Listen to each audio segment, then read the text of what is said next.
the access point for that conference room unit. Oh, this opening. And there's the front of the air handler right there.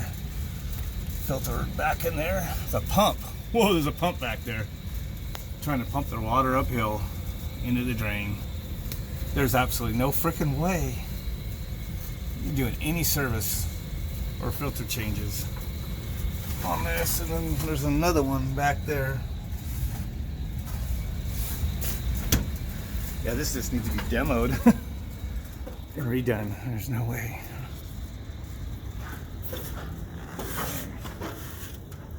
Wow. This is unit number 3 in the conference room. Going up to the opening. Here's the filter that cannot be pulled out. You got the destroyed hit, and it's going to hit the hanger right there.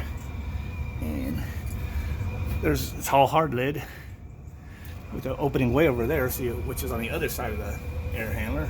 Cannot get to either panel. Jade controller and is in the other room. See, this is return supply.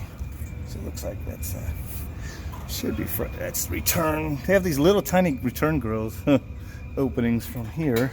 So these are returns.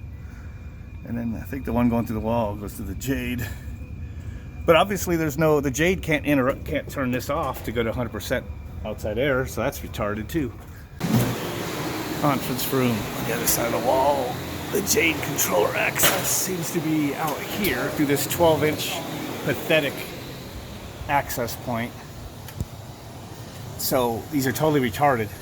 This is an inline economizer box with a damper on each side of it, so they're both doing the same purpose. It looks like, unless there's a ducting on the back. But I already saw by looking up at the pathetic access in the conference room that the return cans are going right to the return plenum of the air handler with no economizer box, no damper. So these are pointless. Totally needs to be redone.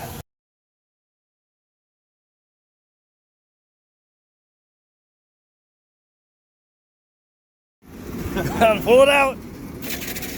So this was the fresh air intake, 4-inch dryer vent shoved into the 5-inch sized cap.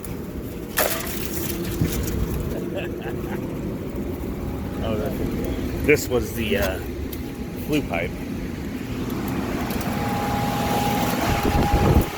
Flue pipe here. This dryer vent was shoved in like that. It connected right here like that. That's the fresh air. It's all shoved in there. Man. What a joke. Yep. That was installed by the same people that did all those fine economizers.